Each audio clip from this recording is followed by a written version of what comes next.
हाँ sir time नहीं निकल पा रहा है तो बेटा निकालना तो आप ही को पड़ेगा, ठीक है।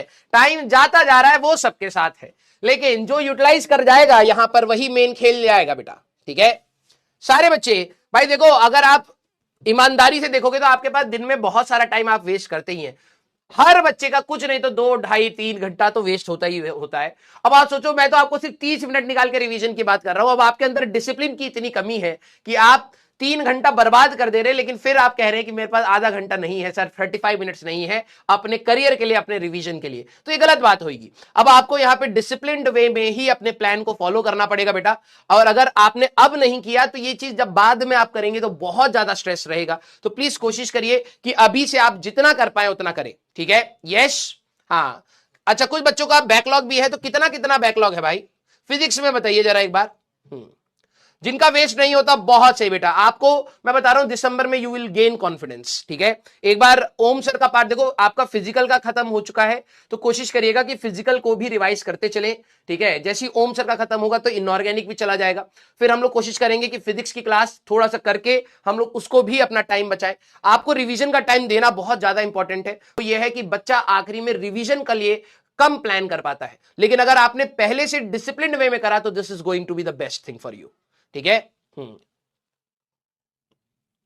जिन लोगों का बैकलॉग नहीं है बहुत अच्छी बात है, और किसी का चैप्टर वाइज बैकलॉग है तो चैप्टर्स के नाम बता दीजिए अभी रिसेंट में जो हुए हैं। मैं आपको बता दूंगा कि उसका आपको स्ट्रेस लेके करना है या आप आराम से कर सकते हैं, फिर उसके बाद हम लोग स्टार्ट करते हैं। हाँ, अरे यार देखो, लेक्चर्स का अगर 1-2 लेक्चर्स का बैकलॉग है तो that is not a big backlog यार, उतना तो बनता ही है भाई। इतनी सारी तैयारी करोगे कुछ ना कुछ तो ऊपर नीचे होगा, उसको आप बैकलॉग मत गिनिए। जिन्होंने नहीं रखा है बहुत अच्छी बात है। कुछ का हाँ चैप्टर्स का है अगर, तो आप मेरे को बता सकते हैं, ठीक है। वेव्स के लिए अभी आप छोड़ सकते हैं, अगर आप वेव्स का स्ट्रेस ले रहे हैं तो वेव्स को आप धीरे धीरे करिए, कोई लोड वाली बात नहीं है कि एक ही बारी में खत्म करना है। वेव ऑप्टिक्स से पहले खत्म हो जाना चाहिए। एसएचएम एंड वेव्स के मैं आप सभी लोगों को बात बोल दूं कि वेव ऑप्टिक्स से आपका पहले खत्म हो जाना चाहिए, ठीक है। वर्क एनर्जी देखो, मैकेनिक्स 1 रोटेशन तक तो आई थिंक आप सभी लोगों को कंप्लीट कर लेना चाहिए, ठीक है। हाँ, रोटेशन का बैकलॉग है, रोटेशन विल टेक टाइम, ठीक है। तो पहले आप रिवीजन मोड में आइए और आखिरी में आप रोटेशन को करिएगा, क्योंकि अभी जो चैप्टर्स चल रहे हैं वो देखो 1-2 चैप्टर, जैसे कुछ बच्चे कह रहे हैं केटीजी एंड थर्मोडायनेमिक्स, वो बिल्कुल भी बल्कि चैप्टर नहीं है। देखने में लगता है आसानी से किया जा सकता है, सवाल भी बहुत फॉर्मूला बेस्ड आते हैं, भले जेई मेंस की बात हो या जेई एडवांस की बात हो, उसको आप आसानी से कर सकते हैं अपना टाइम निकाल निकाल के, ठीक है। अगर किसी का रोटेशन छूट रहा है या फिर फ्लूइड छूट रहा है, अभी फ्लूइड कहीं पर एज सच आएगा नहीं, ठीक है। और रोटेशन भी जहां पर भी आएगा तो वो थोड़ा बहुत क्लास में टीचर उतना बता देता है, उतना आप उस समय के लिए एक्सेप्ट करके आप आराम से आगे बढ़िए। और कोशिश करिए कि उनको छोड़ करके अभी दूसरे चैप्टर्स को बैकलॉग ना बनाएं। जो छोटे मोटे चैप्टर्स हैं आप उनको कवर कर सकते, क्योंकि रोटेशन में ऑलरेडी हम लोगों ने आई थिंक 18 या 19 क्लासेस ली है, उसको कवर करना थोड़ा सा बल्कि होगा। तो अब ये मान के चलिए कि ये गलती हुई है, अगर आपकी ये जेन्युइन गलती है कि सर मेरी तबियत खराब थी या कुछ ऐसी सर्कमस्टेंसेस थी जिसको मैं अवॉइड नहीं कर सकता था, तब मैं कहता हूं कि ठीक है भाई, रोटेशन को फॉर द टाइम बिंग तू छोड़ दे। एग्जाम से पहले अगर समय निकल पाए तो एटलीस्ट मोमेंट ऑफ इनर्शिया की बेसिक चीजें, टॉर्क की बेसिक चीजें, एंगुलर मोमेंटम एंड रोलिंग की बेसिक चीजें कर लेगा तो जेईई मेंस बेसिक सवाल जो पूछता है वो तेरे से हो जाएंगे क्लियर। तो 11th क्लास की जो चैप्टर्स है, मैं अगर आपको बोलूं, अगर आपका रोटेशन छूटा हुआ है पूरा तो अभी मत हाथ लगाइएगा, उसकी जगह पर आप प्रेजेंट गोइंग चैप्टर को स्ट्रॉन्ग कर लीजिए, या फिर आप अगर कोई छोटा चैप्टर अगर आपका पीछे छूटा है तो उसको आप स्ट्रॉन्ग कर सकते हैं। वेव्स का अगर आपका लोड है, वेव्स एंड एसएचएम का बिल्कुल लोड मत लीजिए, ये आप धीरे धीरे कंटिन्यू करिए अपनी स्पीड के साथ। वेव ऑप्टिक्स तक आपका अगर तैयार हो जाएगा तो आपको वेव ऑप्टिक्स में इसका रिवीजन टाइप से हो जाएगा और आपका ये चैप्टर दोबारा से स्ट्रॉन्ग बन जाएगा। क्लियर है क्या? सीआरटीएम का बैकलॉग है, बिल्कुल लोड नहीं लेना है। जेईई मेंस सीआरटीएम पे ज्यादा भारी सवाल, भारी क्या, बेसिक से सवाल पूछता है तो आप आराम से उसको कर सकते हैं। फॉर्मूला बेस्ड सवाल पूछता है तो आपको उसका लोड नहीं लेना है। सीआरटीएम मेजॉरिटी एडवांस से रिलेटेड ज्यादा जाता है, जेईई मेंस उस प्रकार के सवाल नहीं पूछता, तो सीआरटीएम का लोड मत लीजिए। Clear? Circular motion, work and देखो, वर्क पावर एनर्जी वाले चैप्टर तक तो आपका होना ही होना चाहिए, ठीक है, क्योंकि सर्कुलर आगे चल के अभी मैग्नेटिज्म में भी आएगा, कुछ बेसिक चीजें चाहिए, कुछ वर्क निकालने की चीजें चाहिए, उसको हम डिस्कार्ड नहीं कर सकते। हाँ, किसी का अगर काइनेमेटिक्स का बैकलॉग है, आराम से अभी छोड़ सकते हैं, क्योंकि काइनेमेटिक्स में हमें v equal to u plus a t, v square minus u square equal to 2s, s equal to u t plus half a t square अगर यूज करना पड़ता भी है तो वो आपको 9th क्लास से पता है, आप उसको आसानी से यूज कर सकते हैं। हाँ, उनके ऊपर प्रोफिशिएंसी की बात है, वो अगर अभी आप समय नहीं लगा पा रहे कोई दिक्कत नहीं, उसका वेटेज कंपैरेटिवली कम है। आप अभी ऑन गोइंग चैप्टर्स पर ज्यादा फोकस करेंगे तो ज्यादा आपको ग्रोथ मिल जाएगा। क्लियर है क्या? स्टार्ट किया जाए। यस, पीवाईक्यू नहीं होते। पीवाईक्यू करने के लिए बेटा आपके पास पहली बात तो पर्याप्त समय आपको निकालना पड़ेगा, अगर आप कामचोर इंसान हैं। मैं आपको बता रहा हूं, देखो हर साल कुछ ना कुछ बच्चे तो पीवाईक्यू नहीं होते हैं। रीजन यही है, लेक्चर को ध्यान से सुना नहीं, लेक्चर को एक टेंटेटिव स्पीड से ज्यादा जल्दी में आपने निपटाया है। अब हर बच्चा अलग अलग स्पीड को एब्जॉर्ब करता है। अब मैं बोलूंगा तो ये शायद बुरा बन जाऊंगा, लेकिन रियलिटी है। कुछ बच्चे होते हैं, जब आप टॉपर्स के इंटरव्यू सुनते हैं, कहते हैं सर मैं तो 1.5 पर सुनता था, 1.5x एंड 2x की लेक्चर्स की स्पीड पर करता था, क्योंकि उनकी ग्रेस्पिंग पावर अच्छी थी। वो ये थोड़ा ना जानते, हम एज ए टीचर बता सकते हैं ना कि आपकी ग्रेस्पिंग पावर अच्छी थी कि आप 1.5x पर सुनने के बाद एनालाइज भी कर पाते हैं, अप्लाई भी कर पाते हैं और रिटेन भी कर पाते हैं।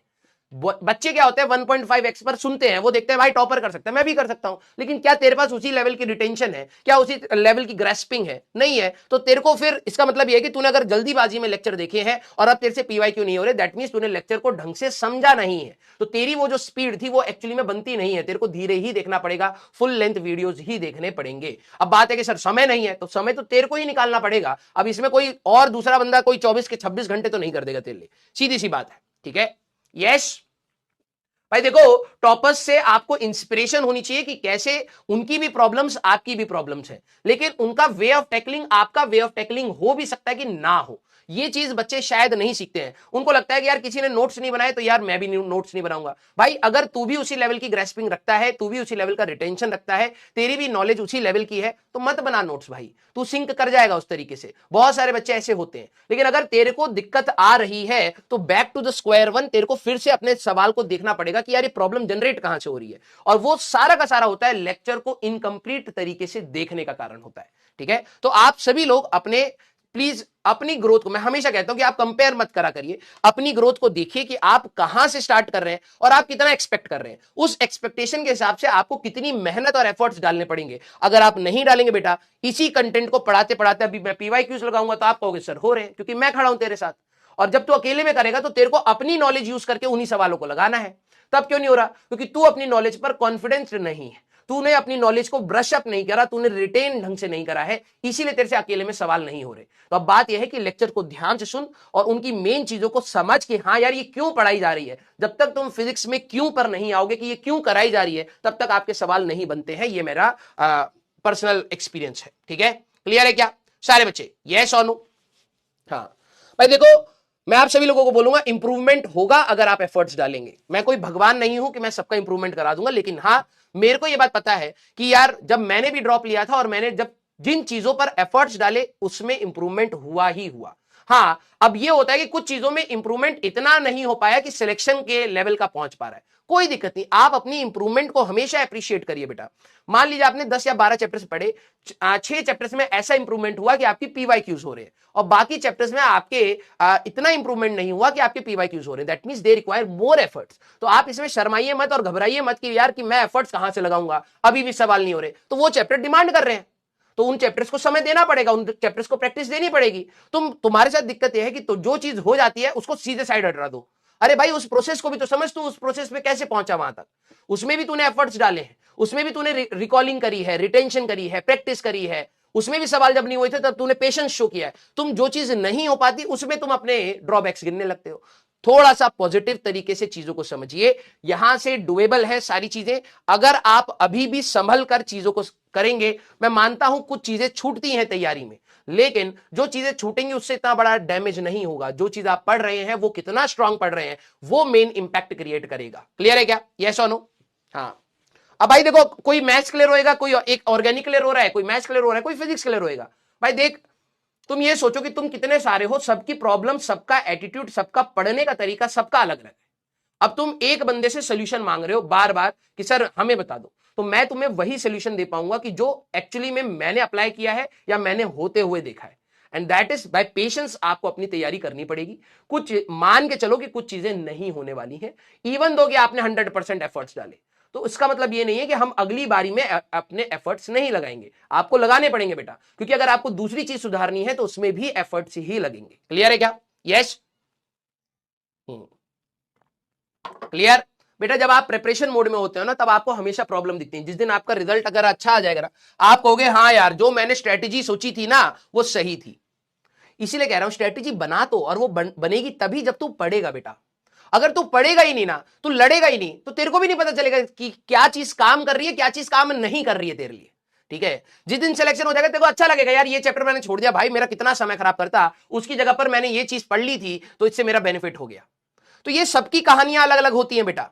आप अपनी कहानी लिखे तो पहले, कोशिश तो करें। आप सीधे कलम छोड़ के बैठे कि सर मेरे से सवाल नहीं हो रहे। अरे भाई तूने कहां से स्टार्ट करा, आज तू कहां पहुंच रहा है, तूने इस ग्रोथ को तो अप्रिशिएट ही नहीं करा। जो चैप्टर तू पहले पूरा छोड़ के गया था, आज तू उस चैप्टर को पहली बार पढ़ा है, पहली बार समझा है, पहली बार फॉर्मूले देखे हैं। अब तू कह रहा है कि नहीं सर मैंने 5 या 6 लेक्चर देख लिया, अब मेरे से सारे सवाल दुनिया के बनवा दो। ऐसा कोई भी नहीं करवा सकता भाई। अब तेरी कितनी कैपेसिटी ये भी तो मैटर करेगी ना। हो सकता है कोई बहुत अच्छा बच्चा हो, वो 6 लेक्चर में इतनी ग्रैब कर लेगा चीजें कि उसके सवाल बन जाएंगे, और तेरे अगर नहीं बन रहे तो इसका रोना का मतलब थोड़ा ना बना। तेरे को एफर्ट्स और डालने पड़ेंगे। क्लियर है क्या सारे बच्चे? यस और नो?